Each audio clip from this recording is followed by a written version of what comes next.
I'm very honored and I'm very happy that we have here Ayu Utami. She's a well-known Indonesian writer. She was a press freedom activist and also a journalist during Suharto regime. The last years of Suharto regime.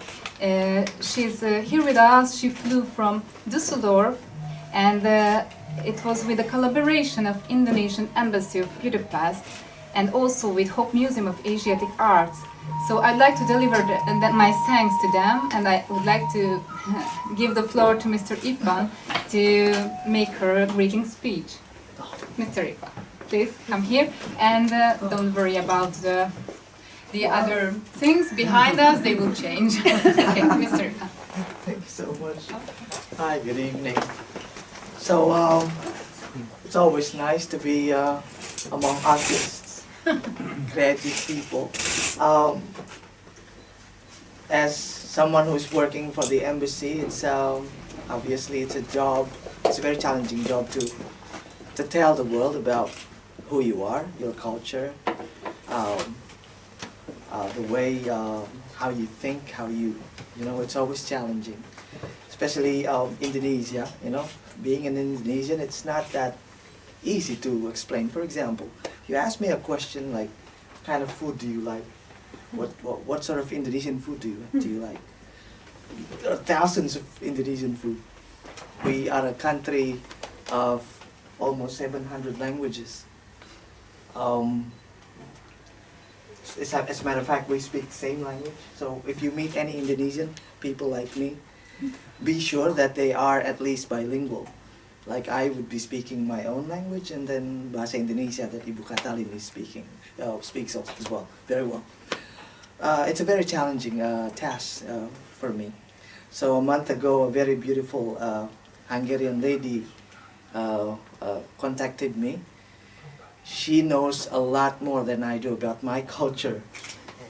She happens to be the one who translated the famous Ayu Utami's book into Hungarian. So even her, she can actually tell you about my cultural arts. But that's not true. It is true. It is true. However, tonight I would like you all to enjoy a bit of sound of Indonesia, the one that you hear. That is the sound of a very artistic Sundanese culture, where I'm from, and also Ibu Ayu, of course. I would like you to also taste the taste of Indonesia. There will be something that you might just want to taste originally from Indonesia, and of course, deeper than that, you will enjoy how the beautiful literature of Indonesia, especially the one written by the famous Ayu Utami. Thank you so much for coming, and I hope you enjoy tonight. Thank you.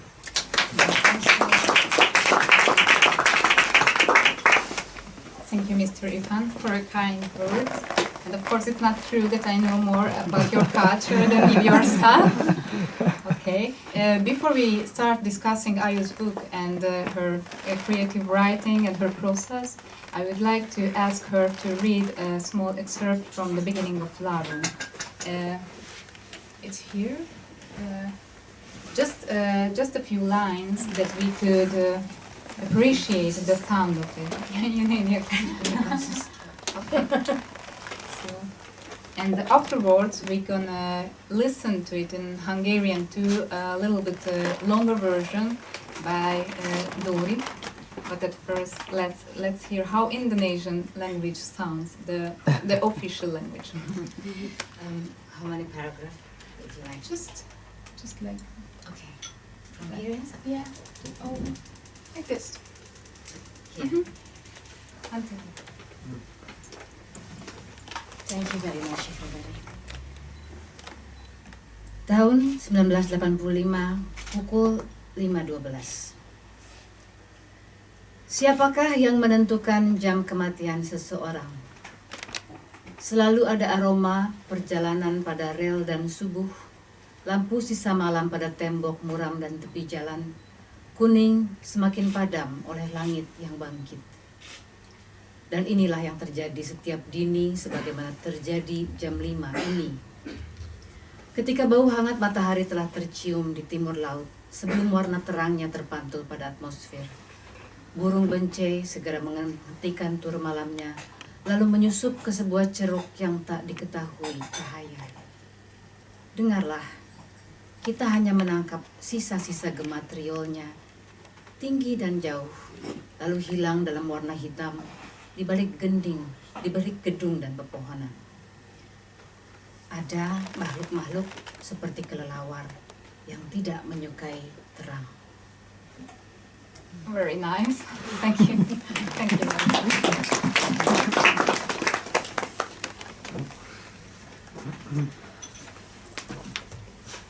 And now it will sound horrible in Hungarian. 1985, 5 óra 12 perc.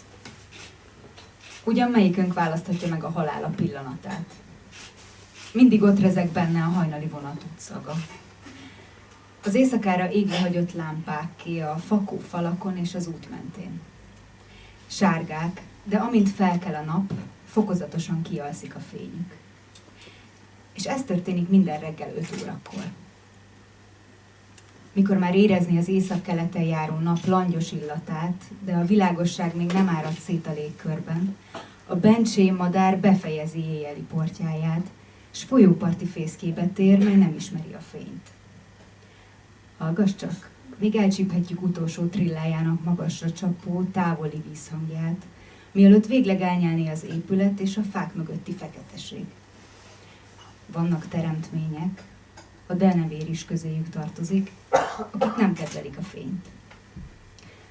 A szomjas kormorán azonban továbbra is fent köröz az égbolton, pedig a hajnal vakító ragyogása nem sokára a föld minden lakóját bőrére vetközteti. Az emberek ezt rossz jelnek tartják.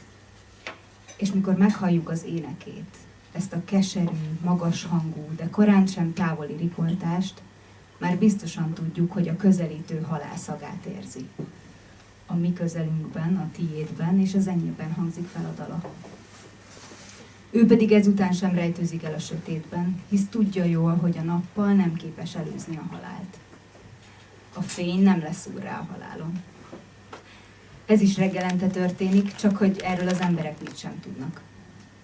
Mikor a kormorán leszáll egy ház tetőgerincére, és ugyanitt egy ember kora reggelre elkékült mellkassal meghal, mi tudjuk, hogy éji szellemek vívtak ott csatát, a test éteri része pedig hátrahagyta a szilárdabbat, hogy csatlakozhasson a harchoz. Csak hogy veszített, így többé már nem képes visszatérni belé. Miközben a győztes filérek felemelkedik, és még napfelkelte előtt hazatér, e test üresen marad a harc végére. Hisz alul maradt és vesztét lelte az éjjeli párban, amit a nép Sziátvenginek nevezi. Ő a szerencsés a szem, amely még harc közben megpillantja az ég alján cikázó szellemek fényét, és mindjárt a hideg földre vetheti magát, hogy buzgón elimádkozza az Ayatul Kursit. Ezzel megakadályozhatja, hogy a finom erők őt is magukhoz vonzzák a csöndben. Vannak teremtmények, akik, akár a denevér, a sötétben élnek és nem kedvelik a fényt. De a hajnal az a pillanat, mikor közel a világosság, és a sötétség nyugatra menekül. Ott érezni benne az indulás, a megállók és az elsőként felszálló füst szagát. A hajnali utazások sosem érnek véget.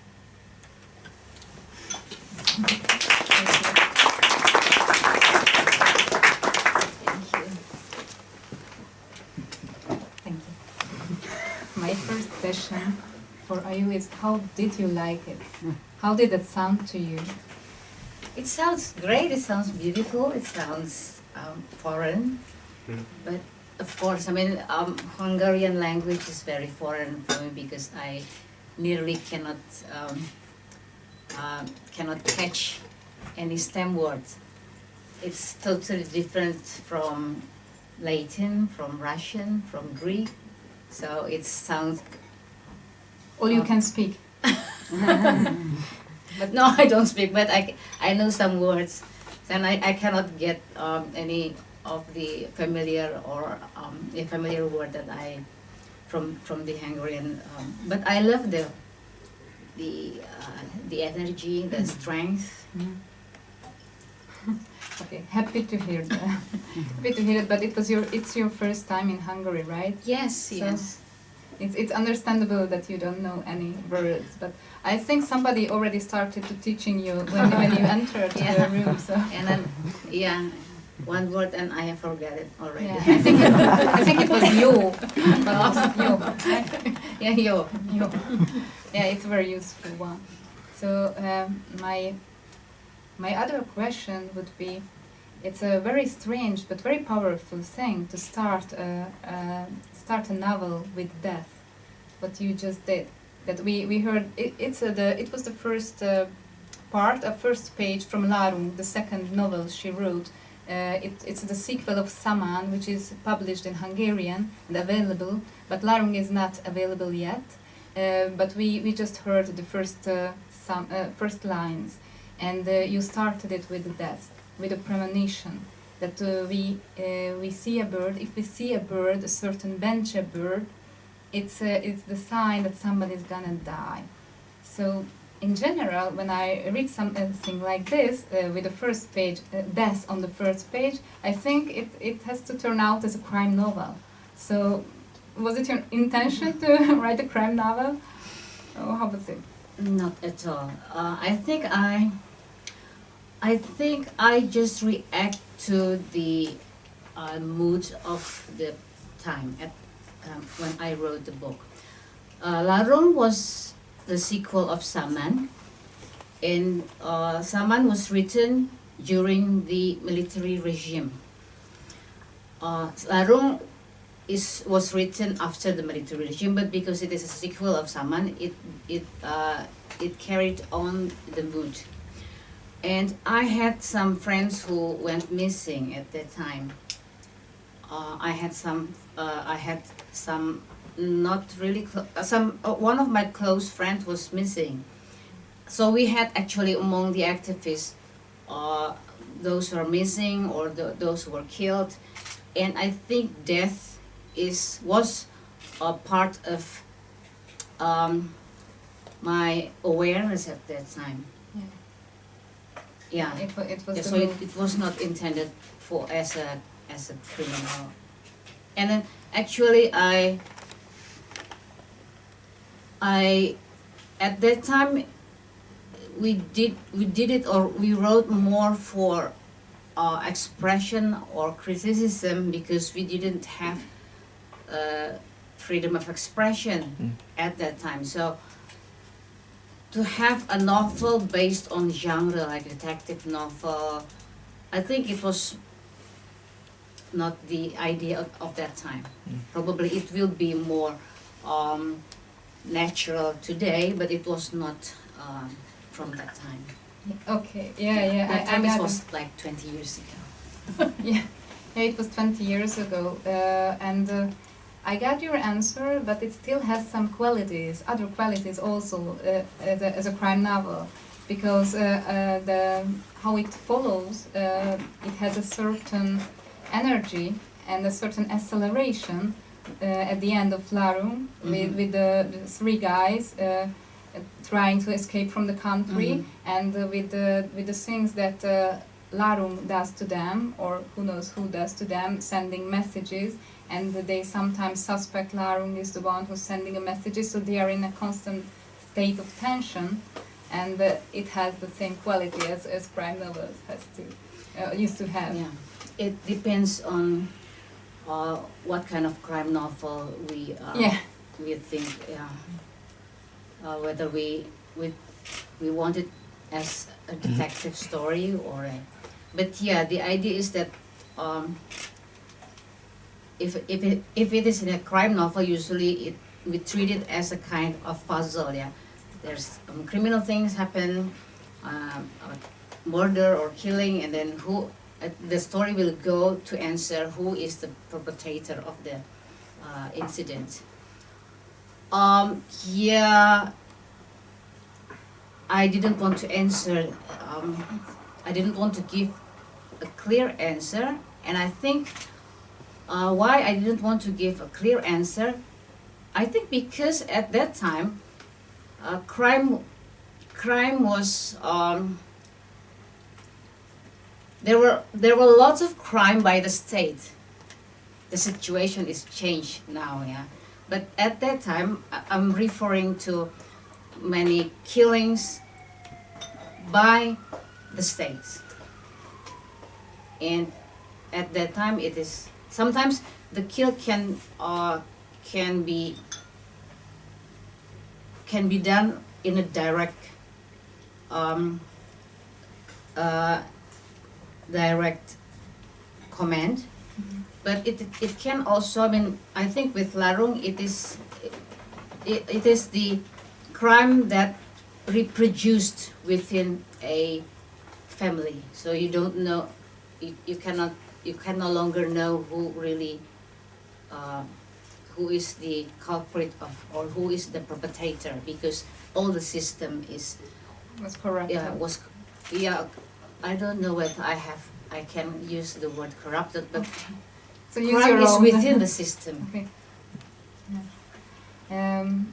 When I was thinking about the mood, the very sinister mood, how it starts and how it ends, I was a name from Russian literature came to my mind, and his name is Fyodor Mikhailovich Dostoevsky.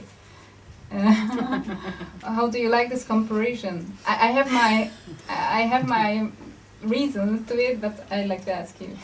Well, I think because I studied Russian literature or Russian. Partly. Well, first of all, I didn't want to study Russian literature. Oh well. I wanted to study art. I wanted to enroll to the art school, but my father won't let me. And my father was at that time he worked in the government attorney office, so he was a government lawyer, and he know that there will be a job for somebody who can speak Russian in the intelligence. Okay. But that's a completely new information. So, well, I love language, I love grammar, but my first, my passion was actually for painting. Okay. So entering to the Russian studies was not my first choice. It was actually my father's choice.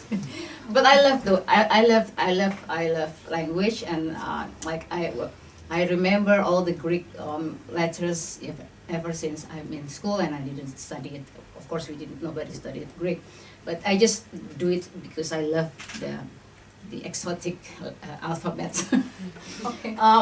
So it was not very. I think it's Dostoevsky is a very big name, yeah. So I won't compare myself to Dostoevsky. Okay, I just compared to the mood and other things, because when I was thinking about this question, it just popped into my mind that in the idiot, the Prince Mishkin has some similar characteristics, like Jesus Christ-like characteristics as Saman. Mm-hmm. So, yeah, probably what connect me with Dostoevsky's work is the fact that I'm a Catholic or I'm a Christian. It's a minority in Indonesia. It's only Indonesia is 87% Muslim. So I was born in a Catholic family and grew up. I used to be, when I was a teenager, I was very religious.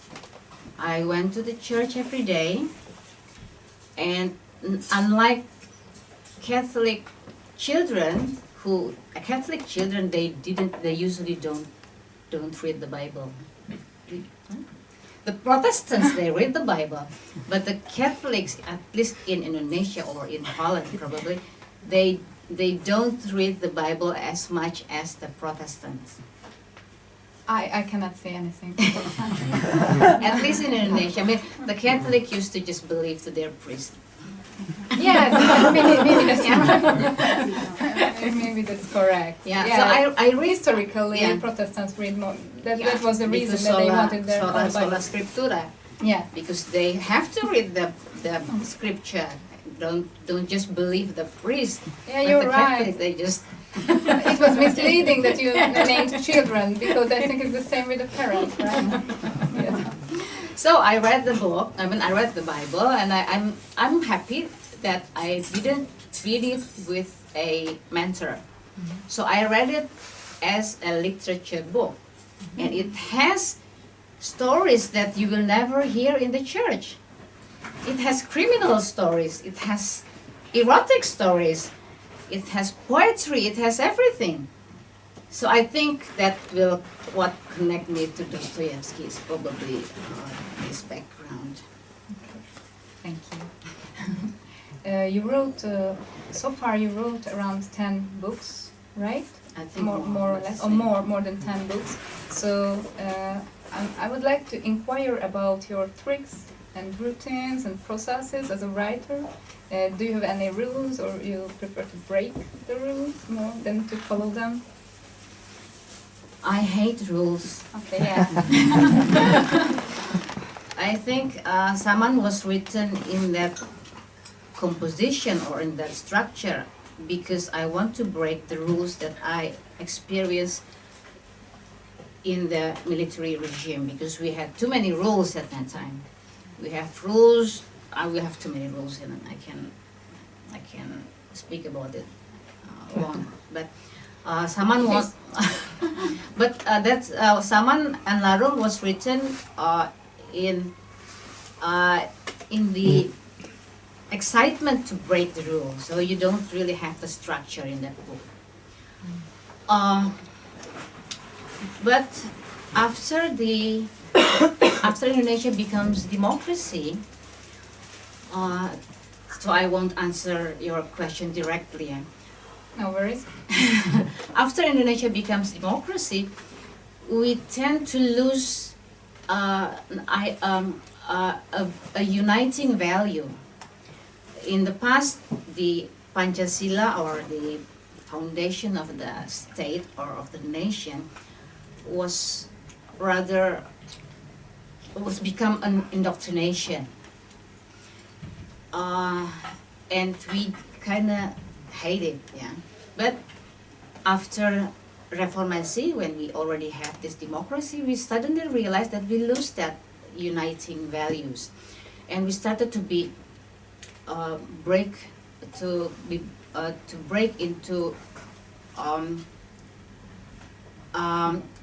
values that are, I mean, like, because we lose the Pancasila, the belief in Pancasila after the Reformasi, we started to see hate speech. We started to see ethnic chauvinism, religious intolerance. So It was too much of democracy? I don't want to say too much of democracy. It's just that the quality of freedom of expression is not good. But what I want to say is that for me personally, I want to have another structure. During the military regime, I hate rules, but now I realize that I need a structure, but not a closed structure, but an open structure, a structure that can unite and retain the openness.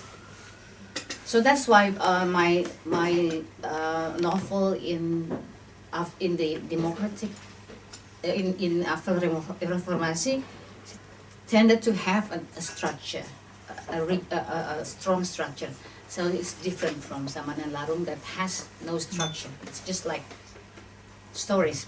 So to answer your question is that I don't like rules when it trapped me, but I like structures that help me. So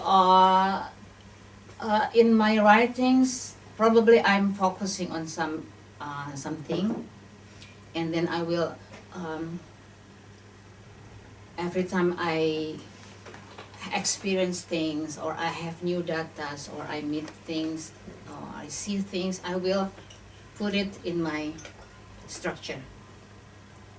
And the structure I am now. I mean, the structure in my head, my heart, is some things. Oh, it's a structure that I want to develop this critical spirituality based on Indonesian text and experience. Yeah, I was What is to that? ask you What is about- that? What is that? Critical spirituality. If somebody goes to, just that you can breathe a little bit, if somebody goes up to your website, suddenly can face this expression, critical spirituality, made by you, right? So it's kind of your brand. And I think it's something very, very important for you, so I was to ask you about it. It is very important. It is very important in the sense that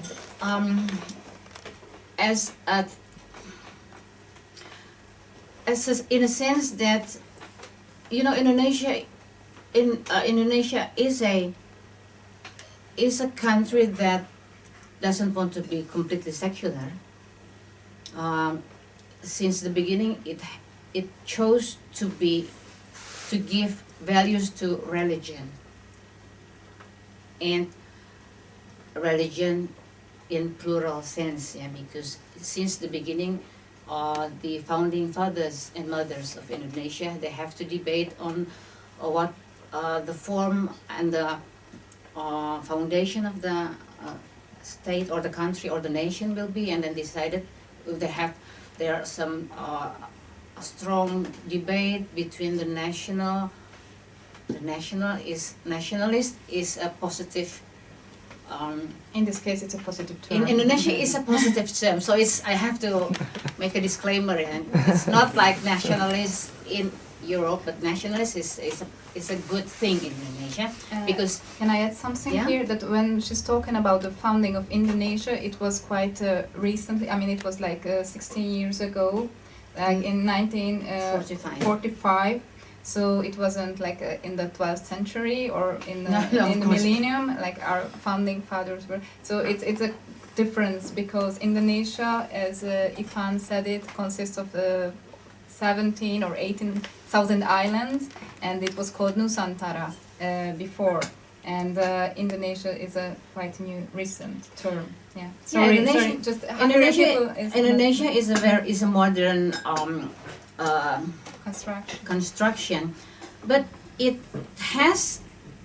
when this 1945 they decided to have Indonesia, they referred to 12th centuries and 13th centuries texts. Okay. So it is modern in the sense that the area is the area that was colonized by the Dutch. But when they decided to have the foundation of the nation, they also refer to the old text, and the old text has this resemblance with the new situation because it has to uniting differences. In the old time, it was the uniting between, say, the Buddhists and the Hindus, but in the modern time, it's between different ideologies and different religions. So relating to the critical spirituality is because I think during the military regime we were taught about Indonesia being a tolerant country. We accept differences in ethnicities and in religions.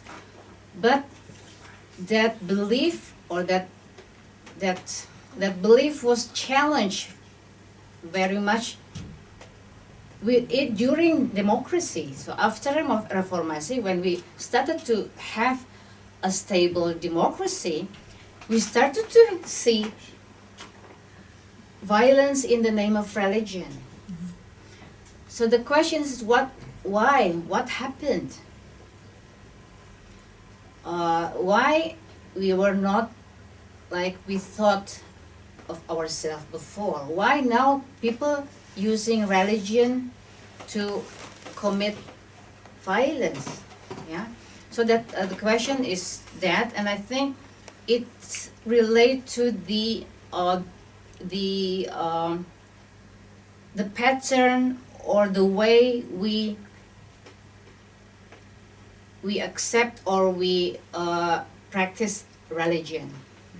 We became more dogmatic, while in the past we were not dogmatic.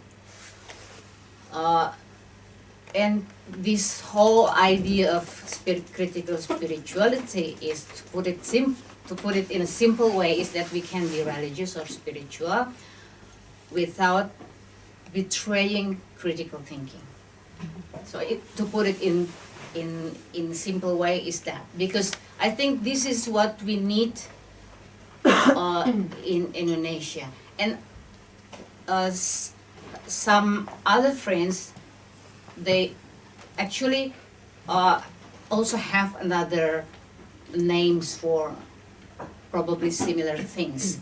Like my friends in my Muslim friends in Nahdlatul Ulama, they will say Islam Nusantara. Nusantara is the archipelago, so the Islam of the Nusantara or Indonesia, which is not the same, say, with Wahhabism. Because Islam Nusantara has proof that it develops, sometimes people also say traditional Islam, means Indonesian traditional Islam, not the Middle Eastern traditional Islam. So the Indonesian traditional Islam is more, give more time or dealing more with the local local cultures. So it has a kind of blend. So I think if I say my name is critical spirituality, but the other will probably will have Islam Nusantara. But I think all of us are thinking about the same challenge and the same way out. The challenge is the dogmatism, and the way out is the ability to negotiate between religion and critical thinking, between one religion and other values.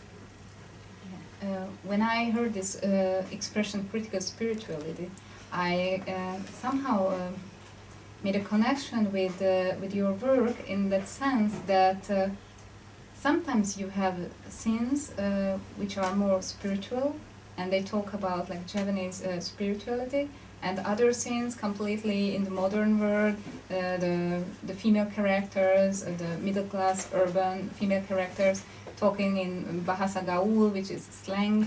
And so I thought that you like mixing like traditional things and modern things, and that religion, which is very important too, but also we need some kind of like critical thinking even when we have a religion. I translated for myself something like this.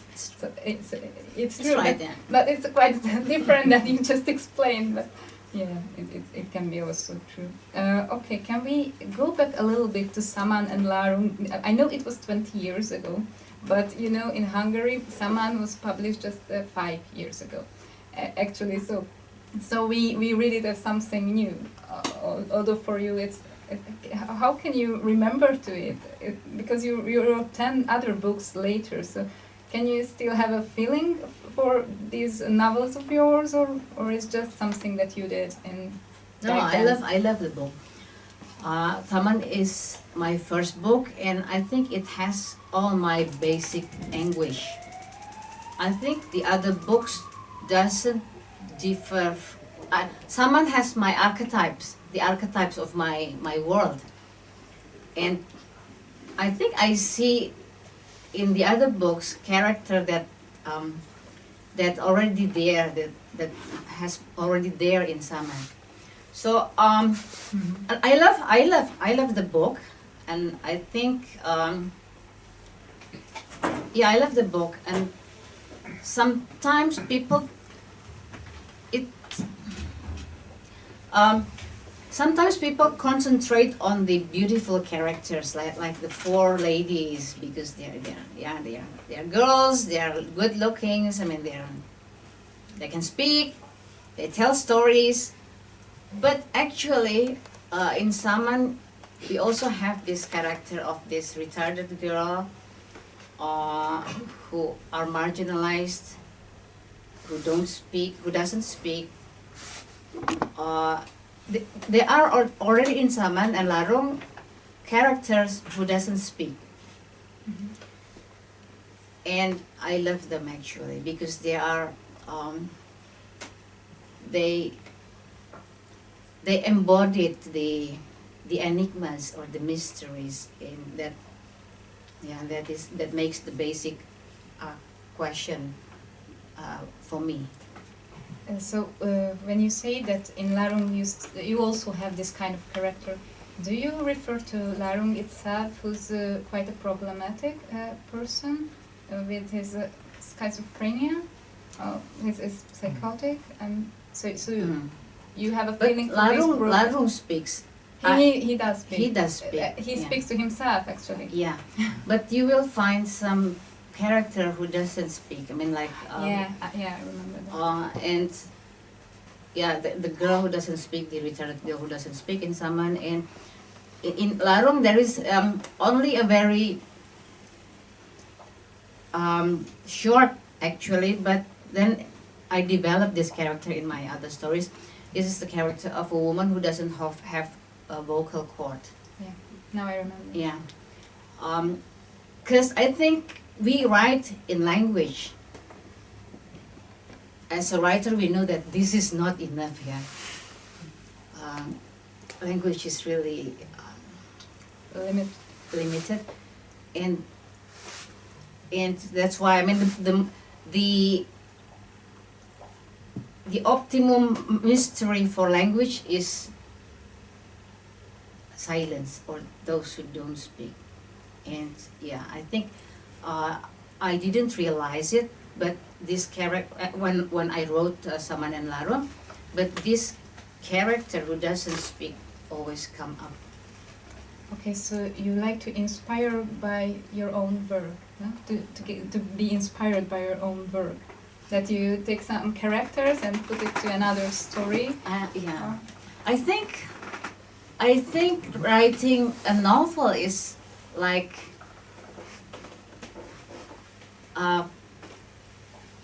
bringing up from unconscious, yeah, or a subconscious, whatever you name it, but bringing up some into language, into awareness. Well, language is not really it's not really aware, but bringing up some from the dark into visible. And then you started. I mean, for me, it's like, when I write it, sometimes it just come like that, appear, and then I just realize it later that that he or she is interesting, and he or she appear, and they tell me something, and I want to know them more. So it's a nice process. That's why I also teach writing, because I think writing is a very it can surprise you. yeah too. yeah. It's nice. So I asked you about your rules, or you like to break the rules, and you said you prefer to break the rules. You don't like them at all. If it becomes a trap. Yes, but also the ending of Saman. I'd like to mention it with this topic because the ending of Saman is an open ending, and a very unusual one. So when I read it, I mean, when my friends read it, they said, "But is it the end of it?" And they were like not content. And when I read it, I was like, "Oh, you're so evil! Why did you do that to us?" Because back then we didn't know that there was a sequel. That we didn't know that there's a Larung, and it's not written to be continued. I know it would have been cheap, but it was like an exclamation mark. The end and the ending of Saman. Mm-hmm. So what's your relationship with your readers? That's what I'm trying to ask. Well, for Saman, especially because I don't think of readers. I didn't think of readers. And yet, actually, Saman was not a finished book because I was planning a book and then there was a competition. And this competition was rather strange because it has a maximum length. I already wrote more than that, so I have to cut my own stories. So that was the. But then so the question is why I cut in that part. Yeah, I think if you concentrate on the content of the story, you will not satisfied because it doesn't What end. happened to Laila, Yeah. etc. But if you see it like sensuality developing into sexual and climax, that is actually the structure of the book. Mm-hmm. It starts with very soft sensuality of Laila. Mhm. And then you have the Saman stories, but it ends with it ends with the erotic part. Mhm. So the another structure is actually like this. It's a development from the romanticism into sexual climax. Yes, Yeah. this is understandable. Yeah, even though it is not carried on by the same character, but the development is like that. Yes, but then explain me, please, that when afterwards, okay, the others probably cannot read Larung so far, but Larung didn't continue with the story of the main characters we just left. You have to go through 70 pages with a completely different character, and then you will have the continuation of the first novel. Yeah, So, that's why I don't want to write I don't want and I don't care, because at that time what I want to do is to break the rules, and always the question, if we break the rules, what for, and what comes out, or what do you want to say? Yeah, I think what I want to say is stories of the youth, voice of the youth at that time. So the story itself is not important. It's not, I mean, for me at that time, yeah, the story itself is not important. The important is the expression, the feeling, or the anxiety of this generation. That is more important. Why story is not important? Yeah, that's the question. Why I don't think story is important? That's a good question, but probably it wasn't mine. Probably because stories is always constructed and it's always most of the time planned. Yeah, okay. Yeah, I agree. So I agree. and when I wrote Saman, I had to. With the military regime, you have a very clear story of your nation. You have a very clear story of your country. Yeah. But you don't have the voices of the people. So I think my instinct is to voice it. Yeah. And Yeah, but my intuition is against story. In this situation, is the political situation. Yeah, but it explains a lot because you gave voice to so many characters.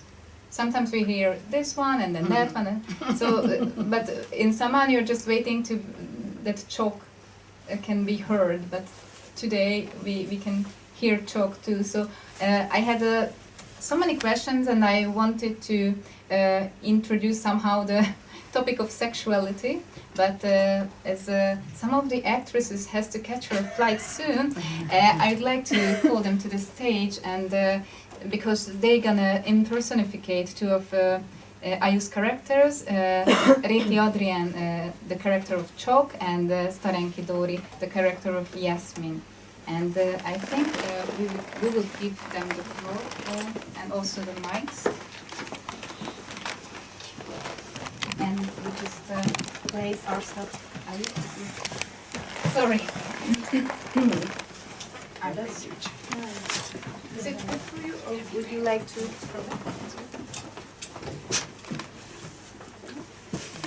So Chalk is reading her diary, and in the meanwhile she's talking to her friends and writing about her friends in her diary.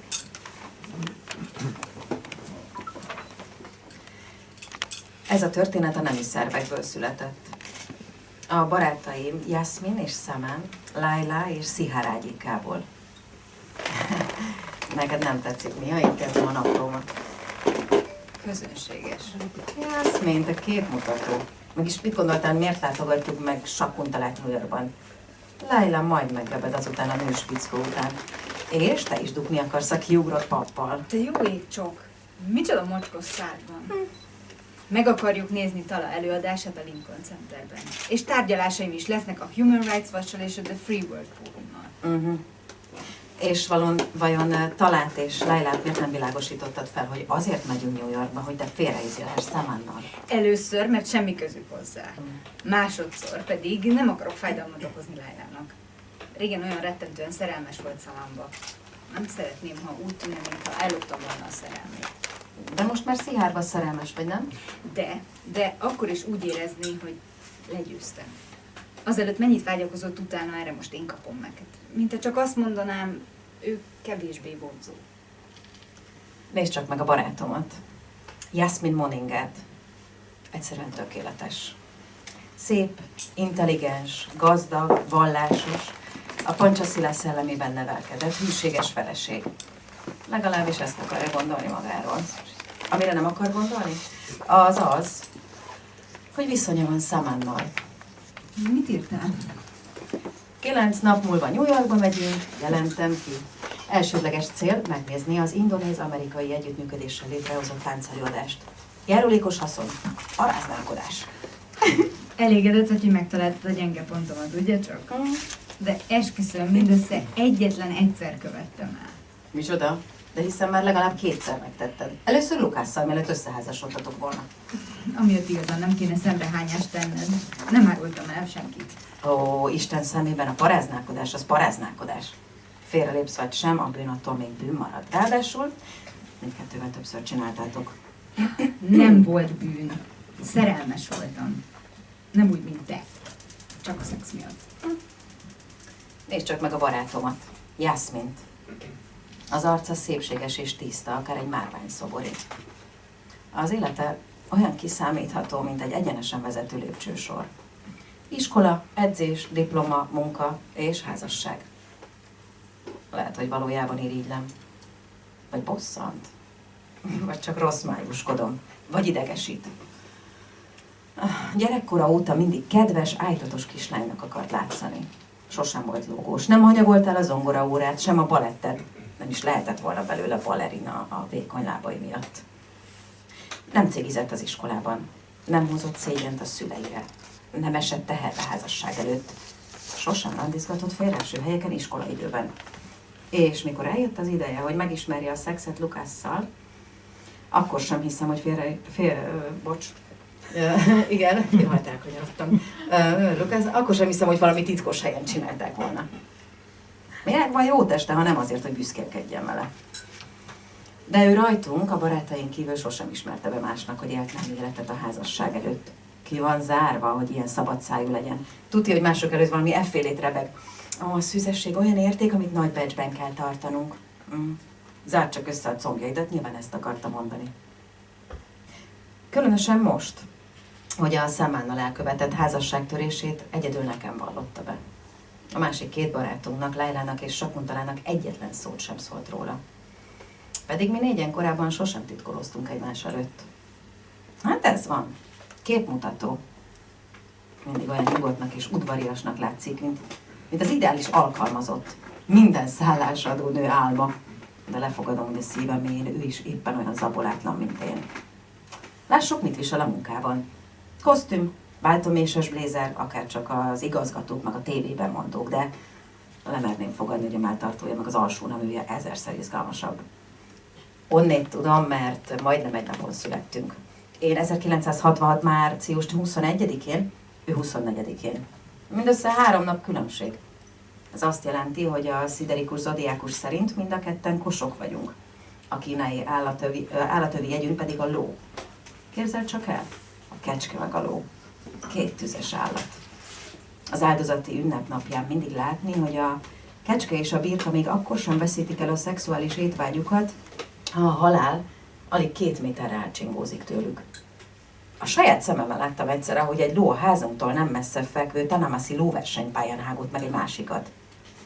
Úgy is elképesztő, hogy náluk nincs az a hosszú előjáték, mint a macskáknál. A macska túlságosan lassú, képtelenség kivárni. Folyton flörtöl, a hangja pedig túlontúl mesterkélt. A lónak már a teste is elképesztően érzéki. Fényes és feszes, csak úgy árad belőle az energia. És ezek a tulajdonságok bennünk is megvannak. Mi Éroszt imádjuk. És engem tényleg nem lehet betörni. Mit csináljak? Meggyőződésem, hogy ilyennek születtem. Hogy mindannyian meghatározott karakterrel érkezünk a világra. Ahogy a tenyerünkön futó vonalak is különböznek a többiekétől. És hogy milyen tulajdonságra utal, hogy lónak és kosnak születtem? Hogy fontos számomra az őszintesség. Na, engedd, hogy kitapogassam a tenyeredet, Jászmin. Na és? A Vénusz dombod eléggé kitüremkedik. Élvezed a szexet? Érdekel, hogy valójában milyen típus vagy? Ugyanolyan, mint én. Felolvasok neked a Jellem és Sors a nyugat és a kínai asztrológiában című könyvből. Mama Lótusztól, aki Mama Terát a legjobb tanítványa volt. Te hiszel a csillagjóslásban? Micsoda egy macsapahati-kori nőszemély vagy. Egyszerűen érdekel. Mi tűzlovak vagyunk. Feszültségkeresők. A ló kiváló felfedező és kalandor. Elképesztően energikus, keményfejű és impulzív. Bízik önmagában, és okosan, mégis könnyű szívvel bánik a pénzzel. Ráadásul üzleti és a szívügyekben egyaránt profi. Amilyen könnyen esik szerelembe, olyan könnyen is szakítja meg a kapcsolatait. Született playboy vagy playgirl. Az öltözködése figyelemfelkeltő és óriási szenvedélyről árulkodik. A lónak nagy a szabadságigénye. Az ilyen ember úgy véli, az élet az örömkeresésről szól. Ugye passzol ránk? Hát rád mindenképp. Kíváncsi vagy, mi fog történni veled ebben az évben, min? Nem hiszek benne. Hát jó, akkor csak a sajátomat olvasom. Szerelem. A kosnő egy távoli vidéken rátalál egykori szerelmére. Emiatt kénytelen viszonyba bonyolódni. Csak óvatosan, akármilyen ügyesen szögdécsel a mókus, csak belepottyan a pöccegödörbe. Most találod ki. Azt mondtad, nem hiszel benne. Ha hangosan olvasod, nehéz nem meghallani. Csak azt tanácsolja, hogy vigyázzunk magunkra. Na, az igazit olvast. A lónő. A ló a vágyait és a szabadságot követve vág neki a világnak. Légy körültekintő, a határ tele van taposóaknákkal. Megint improvizáltál. Olvasd már rendesen. Ez nem jó. Az idei évben rettenetes vesztesége. Anyagi vagy érzelmi téren? Anyagi. Már is pénzt adták ki, hogy megvehessd a jegyet New Yorkban. Mondjuk az nem olyan sok. Azt mondod? Ami ennél súlyosabb, hogy idővel választani kényszerülsz majd a férjed és a szeretőd között, és választani annyit jelent. Egyet jelent azzal, hogy a másikat elveszíted. Na jó. Nézd csak, milyen lazának mutatja magát. Csak hogy ő tényleg ilyen. Még amikor tilosban jár, akkor is. Imádom piszkálni Jászmint. Különösen az efféle dolgok miatt, mert annyira el van foglalva azzal, hogy a szupernő imázsát építgesse. Most már egészen elviselhető. Annak idején a gimiben Teljesen nyilvánvaló volt, hogy súlyos primadonna komplexusa van. Mindenben ő kellett legyen az első. A jegyek, a szépség, de még az erkölcs terén is. Idegesítő volt, hogy néha úgy próbált előtérbe kerülni, hogy maga mögé kényszerített másokat. A mi négyesünkben, amiben ő, Sakuntala, Laila és én tartoztam bele, leggyakrabban ő volt az, aki háttérbe szorított. Én a sok szex miatt szétszórt voltam, és a jegyeim is elmaradtak az övéik mögött. Valójában akkor kezdtem el egyszerre több fiúval is járni, és folyton hármójukat kértem meg, hogy falazzanak előttük, mikor egy másikon volt randevum, meg a szüleim előtt. Nem tudom, hogy csak azért, mert látta, hogy sok csávon volt, vagy mert tudta, hogy szexelek is velük. Jászmin rám ragasztotta a Ribi nevet. Előtte Dudának hívott. Az elnevezéseket egyébként csak bizalmasan használta, ugyan a többieknek is mind megvoltak a maguk becenevei. Lailát például Szintinek hívtuk, ami az őszinte tiniből jött. És Sakuntala pedig Rász lett a mocskos gondolatai miatt, mert valóságos megszállottja volt a szarnak. De a Ribi, akkor is Ribi. Dudái minden lánynak vannak, de ribanc. Természetesen a ribancoknak is vannak dudái, de ettől még nem lesz minden titkós lány kurva. Csak az erkölcstelenekből és a megalázottakból, az úgynevezett tapasztalt nőkből. Most szólj hozzá! És senki nem úgy érti, hogy az ilyen nő a saját magának szerez tapasztalatokat. Egytől egyig úgy vélekednek, hogy ő az, aki a tapasztalatszerzésre való. Ahogy a laboratóriumi patkány esetében is a rákcsálón végzik el a laborkísérleteket. És nem ő ölti magára a munkaruhát. Vagy a malac sült. Mert hogy is lehetne a malac a sült felelős? Nyúlpörkölt, nyúlpástéton. Ezek sem alanyul készülnek. Inkább őt magát készíti be a lábosba. Néha felhúzom magam, mennyire nem számít, hogy mi kezdeményezünk vagy a férfiak. Mindig mi ránk sütik a szégyenbélyeget. Azokra a férfiakra pedig, akik egy csomó nőt megdöntenek, egyszerűen azt mondják, macsó, mint Arjuna. De feküdjön csak le egy nő sok férfival, mindjárt díszpicselve avanzsál. Közérthetőben kurva. És még ha mi is kezdeményezzük a dolgot, olyankor is tárgyként vagyunk kezelve. Különösen, ha hozzánk hasonló nők részéről. Mint amilyen ez a seggfej Jászmin. Lehet, hogy úgy gondolja, hogy a Ribi egy olyan nő, aki szeret tapasztalatokat szerezni. Miért vagy csöndben, Ribi? Na, légy szíves, olvasd fel az 1958. október 9-re vonatkozó jóslatot. Na tessék, már megint Ribinek szólított.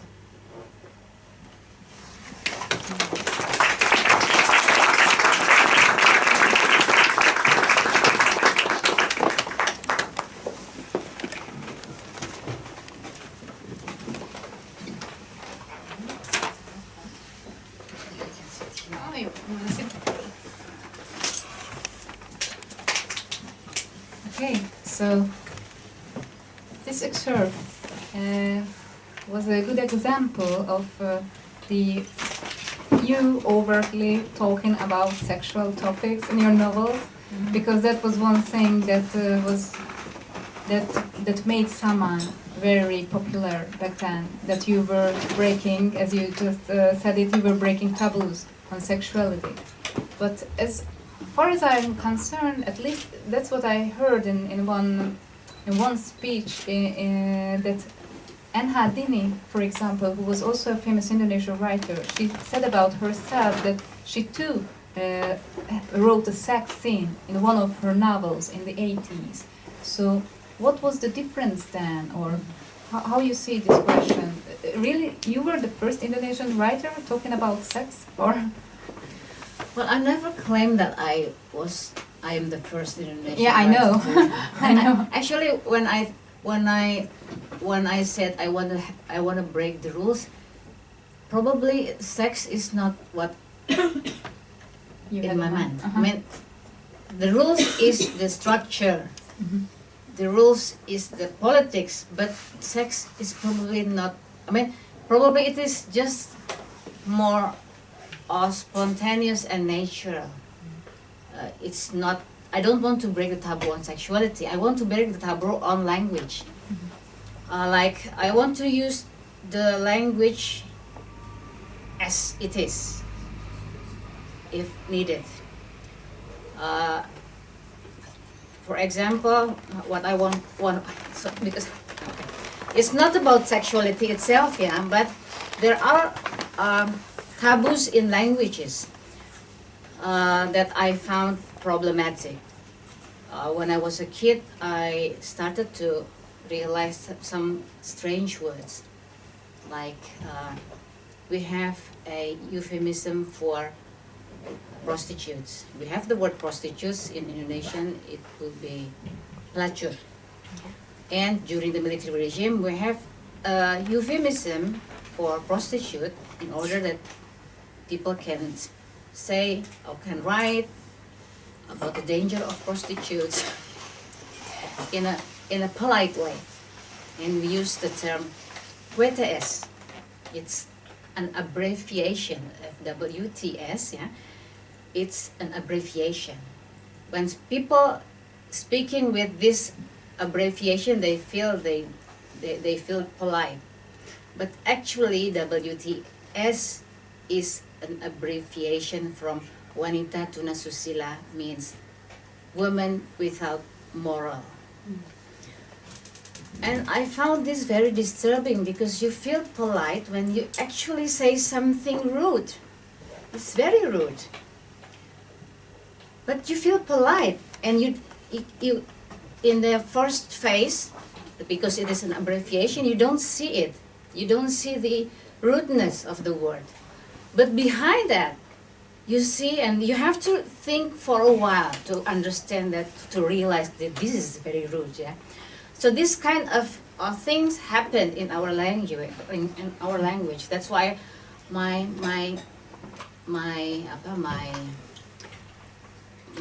intention or my eagerness to break the rule is to break these kind of things. Okay, so it's not to talk about the sex itself, but to use the word without being polite. Yeah, I guess that it's not about the sex itself. My solution was it's more about self-liberation or about freedom. When you're talking about sexuality, sometimes I can change it to, to think about like self-liberation.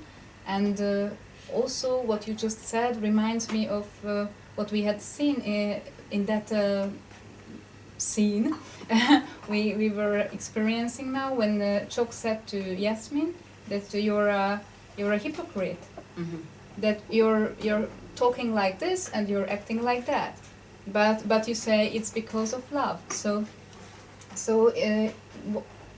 am I understanding you well that you don't like this hypocritical behavior? I think nobody will will like hypocritical behavior. I mean, nobody yeah, but you put it in your book. And there are certain people who's practicing it, so there might be certain. Yeah, Yasmin is a hypocrite. Yeah, but so my next question was, I wanted to ask you which character of yours you identify with the most, and I wanted to say I'm sure that it's Jasmine because she got a lot of criticism and it looks like a good disguise. But now I'm a little bit ashamed to say it, but I still say no. Actually, I will be in all the characters. I mean, part of me is in Saman, part of me in Yasmin, in all the characters, because I don't want to be them, but because I'm a limit actually. If they can speak I want them to speak in their own language, yeah. So I have styles for each characters. Each character speaks in the different style. So Yasmin is not the character I will connect myself. Even I don't let her speak her stories. She only speaks through dialogues and through letters to Saman. Yeah, I know. She doesn't speak to the audience. Yeah, why not? Why? Because you cannot trust her. Oh. I thought you have a softer spot in your heart for Yasmin. No. No, I hate her. No, I don't hate her. I think she's just a person who wants to achieve all the ideal. Yeah, I think Jock also said that you have this prima donna complex. And Yes. this, want to. I think she's like many modern children who are brought about or who are taught to achieve some things. So she wants to achieve, and she always, I mean, she's smart, she's beautiful, and she's she's probably what people want to see in a success girl. But because of that, because she's very busy to achieve. I mean, she was built into achieving things. You cannot trust her. I mean, she will speak about the ideal things. So I won't let her tell her own stories. Okay. Because That's I a don't good punishment. because I cannot trust her. I cannot. I mean, I think I tried that my characters speaks by themselves. So if your character, I mean, or you realize that being Yasmin, I don't trust myself. I cannot speak the truth to I cannot tell the truth to the audience. Okay. But So you want to tell the truth to the audience, because I haven't finished. Oh, sorry. Because Shakuntala cannot also say the truth, but but she doesn't want. She is not pretentious. Yeah, Shakuntala, the other character, she is not pretentious. So she flip it into, or she change it into more fantastic stories about ogres, about castles. While Yasmin cannot do that because she has this ideal and she has the values, and she cannot get naked. I mean, naked in really. Yeah. That's okay. Another label which you would probably refuse is feminism. I don't know your stance with it, but lots of critics of yours, scholars, talked about the feministic qualities or virtue of your novels. So, what's your stance with it? Because, and I'm also asking, what kind of feminist are you, if you are a feminist? Are you? I won't mind to call myself a feminist. Probably some feminists in Indonesia won't agree with me, but I won't mind to call myself a feminist. A feminist, I think, is anybody who thinks and advocate for women to have probably the same chance to develop herself. And I think feminist or women's right is not, it's not an end. It's just because our context is, the challenge is patriarchy, and we need to fight for women's right. But it's not an end. The end is the human rights. It's not only women's rights, but all the, so, yeah, it is, feminism is only part of the whole movement or belief in yeah, say, humanism, even though probably there is a problem with, when we talk philosophy, there is a problem in humanism if you want to be very deep and radical in the debate, but in the superficial level, okay, we just accept that there is a certain humanity or certain human values or that we have to uphold, and feminism is only part of it. Mm-hmm. So I won't mind to call myself a feminist, but I know that there are some critics that categorize me as a feminist, but there are other critics who say that I'm not feminist enough. So it really depends, and I think it's okay. I just wanted to bring up the story of Chimamanda Ngozi Adichie. She's a Nigerian writer, and when she made a TED talk about why should we all become feminists, and she said that somebody suggested her not to call herself a feminist, because feminism is not in their culture, in the African culture, and feminists are men haters and depressive, bitter women who cannot find a husband. So Chimamanda decided to call herself a happy African man lover feminist.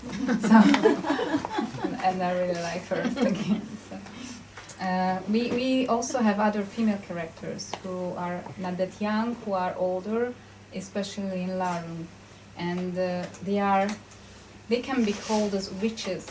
You have pawang and dukuns in Indonesia. I mean in Javanese ritual practices, and I'd like you to, if you don't mind, that you would talk about it a little bit for the audience, because generally people who's sitting here doesn't know much about them. Okay, this is okay. Yeah, my interest on this on the female character who possess the supernatural power. I think developed from the experience in the West and in Indonesia. You know, in Europe, you have witch hunting. Yeah. And in some stories, some folklores in Indonesia, not only in Java, you also sometimes find a witch characters, and usually they are female. So my question is, why? I mean, why is? And especially when the witch is not good, when it is a bad witch, it is most of the time female. And there is a very still living stories, and if you go to Bali, probably some of you have been to Bali and by chance watch this performance Calon Arang. It's about a witch, a female witch who spread plagues into the kingdoms in East Java. That's my question. So yeah, this like, and as a writer, as a writer and as a woman, I am in a position, or I'm still in a position at now, navigating between the my position as a feminist. As a feminist, usually we want to overturn the stereotypes, the classic stories which we thought are very biased. So yeah, I'm in between. So I want to change the story, but I also want to know actually why is that. I haven't had an answer about a clear answer, but I think that's why my stories is usually ambiguous. But yeah, I think this character appears as a challenge or as a criticism, or probably as challenge is better, to too much rationality. I don't know whether, I mean, yeah. Yeah. Yeah. So this kind of character who doesn't speak, character who has supernatural powers, they are all actually a challenge to rationality. And as you know, language is so. Language based on concepts, and concepts is the base also. So in our logics, yeah, without concepts, our logic doesn't work.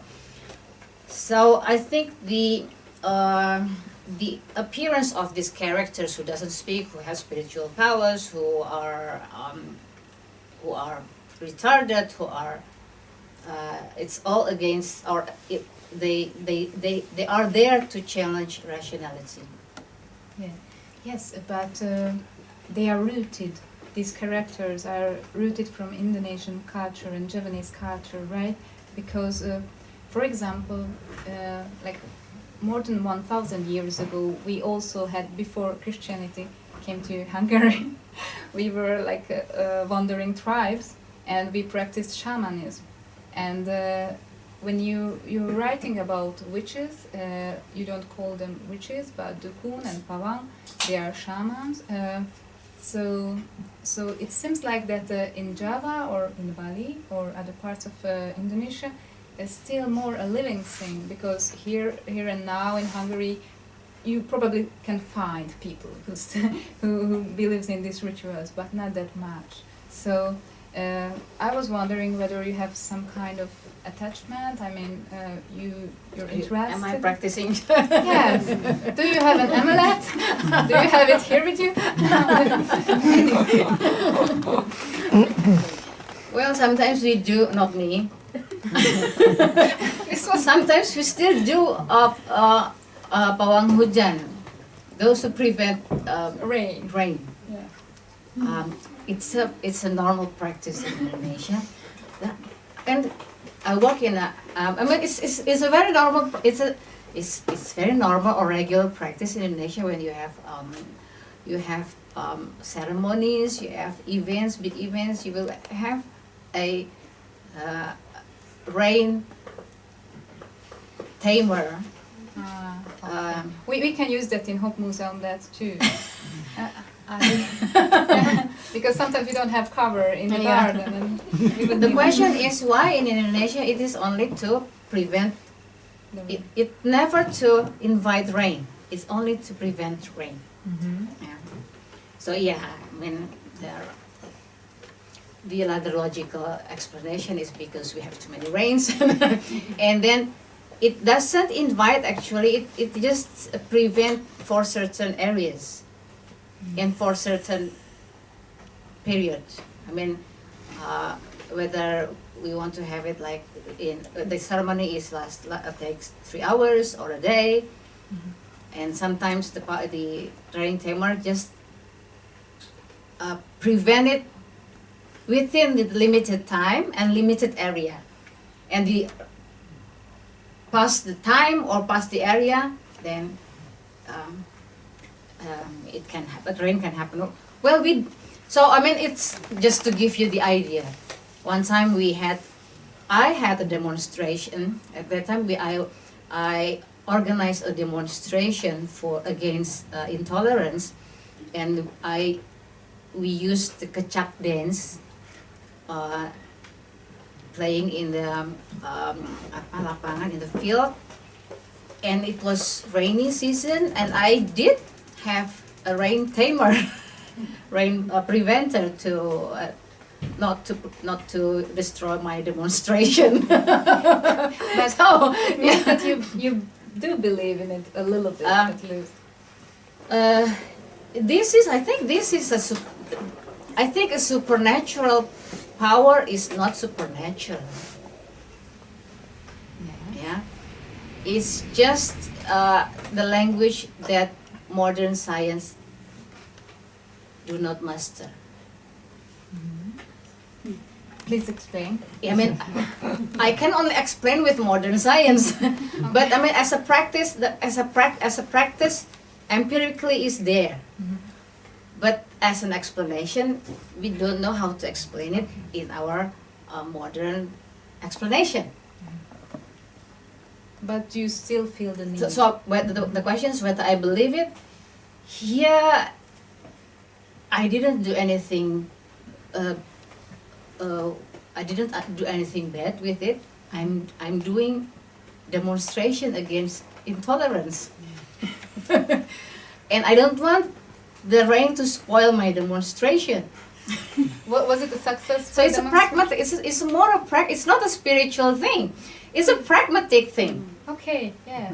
It's just using another language that I don't understand, but I mean, the computer language I don't understand either. I use the computer. Yes, it's a good example. So it's just a specialist that whose language I don't master. So, but sometimes they work. I'm like our handphone works.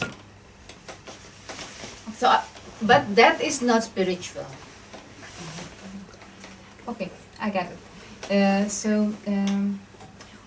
Before I would open up the discussion for the public, I would ask you a little bit about, you mentioned this demonstration you organized, so, and I also mentioned that you were a press freedom activist back then, in the end of the 90s. So do you still consider you're an activist, and what ways it surfaces your activism, in what manner? Probably I am not an activist anymore, because I think there are new generations, there are new way of doing these kind of things, yeah. So I'm not an activist anymore in a sense that what I did in the past, yeah. I mean, I didn't concentrate on I didn't follow all issues anymore. I mean, in the past, we follow all issues and we see, oh, this is not right, that is not right, we have to do this and we have to do that. I don't do it anymore, because I'm now concentrating more on writings, on arts, on I'm more slow now compared to in the past. As an activist, you have to be fast. Like as a journalist, you have to be fast, and I'm not in the fast mood anymore. Thank you. I have a lot of other questions, but I'd like to ask the audience whether they have some based on the topics we just mentioned, or the recent happenings with Ayu, or I'm suggesting topics. So, what was she doing in Europe, or something which is interesting about politics? Yes, you need the microphone. Do you? No, I can speak. Please. So, I read Saman. I really appreciate it, especially for what is the thinking about the society in Indonesia during the military regime. So, based on that, I wonder if you think that the Indonesian society is now more ready and mature to think about that period, because I saw that your book was first published in 1998, is still a sensation, especially for this topic. And at the same time, I'm comparing with the work of Joshua Oppenheimer, so the two movies, especially The Art of Killing, that is still unappreciated in Indonesia and has to have enough visibility. So I'm curious about that. There was a regime change, now is a democracy. It is now possible to reflect on that period in Indonesia.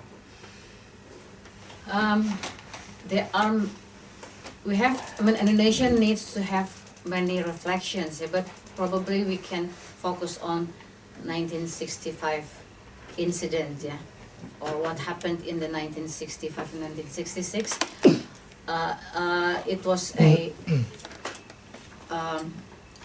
It was a communist purge.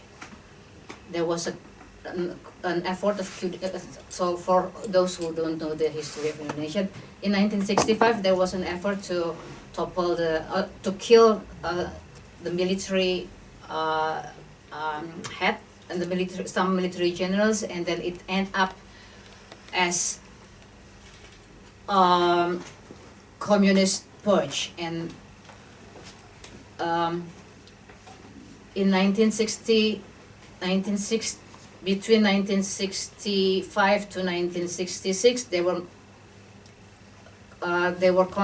was alleged like 1 million people killed in Indonesia, and that was the start of the military regime.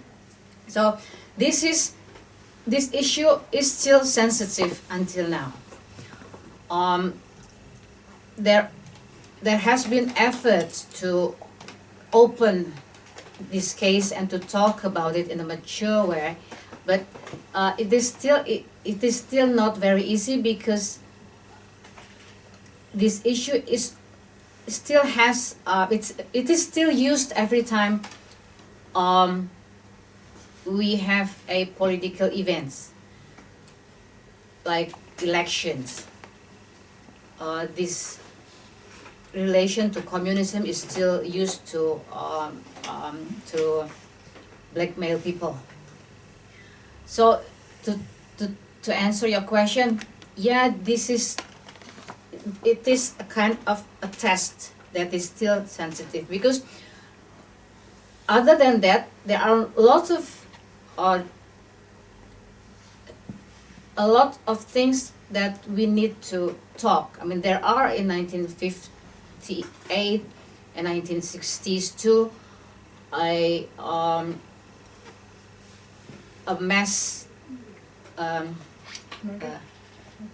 probably we can say a mass murder against the Chinese, and it also repeat in 1998. I mean, the anti-Chinese incident happened again. So there are lots of things that actually we Indonesian have to see, and it is still difficult until now. But I believe that there are many people, writers, artists, always try to open this case. Politicians usually they want to use it for their own political interest, but I believe that there are actually a lot of people, and one of one of the things I want to do is actually to have a kind of museum of human rights, at least online, because to have a physical museum is still, for this year, is still impossible, I think, but at least to have it online and to embody it when it is ready, I think it's needed. Because places where these incidents and the human rights abuse happened started to disappear. And it disappeared because the local people in the area, they are afraid of it, even though they were not connected to it. The terror was there, and they wanted to just bury it and to make it disappear. And it's a pity, actually. I think we had to do like the Germans, the Korean, the Japanese. I mean, Indonesian has not done it yet to really see the history and put monuments for the victims. Okay, still, but I have a hope.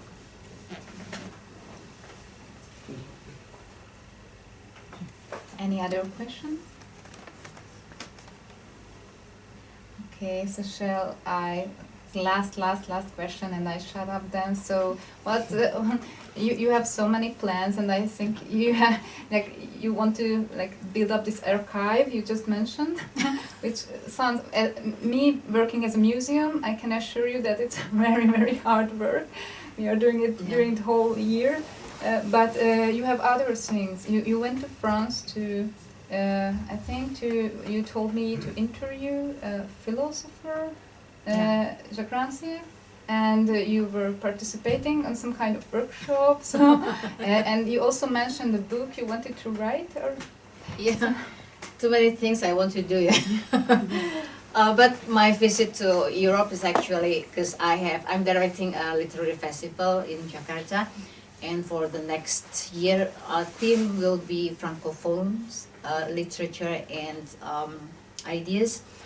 And I asked the French embassy in Jakarta to find me a grant to go to France to interview some writers, and one of them is the French philosopher Jacques Rancière.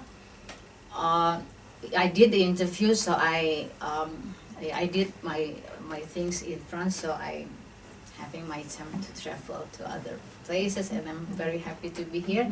And I'm very thankful to the Indonesian embassy tour. And this shows that Indonesia has changed, because in the past, the Indonesian embassy won't invite or won't have a cooperation with people like me. Or because they are military and we are against the. But you know, it's just nepotism, because Ifan is also from Bogor. Yeah, that's Because- Well, because of Ifan from Bogor, Bogor is the place, the city I was born. He put the music, the Sundanese music, and the wayang golek from there. Yeah. Okay, thank you, Ayu, for accepting our invitation. It was fantastic for me to meet you personally, at least. And thank you everybody for coming. And also the Indonesian embassy is going to provide you some real Indonesian food. What's the name of it? You don't know. Yeah, we will see. We will see. Something green, I think. One of them is green, Maybe. yes. Okay, so thanks for coming, and please enjoy the snacks, and please enjoy the opportunity to sign, to make your books signed if you have the copies of Saman with you tonight. Okay, thank you. Thank you very much for organizing this. Thank you very much also for the place.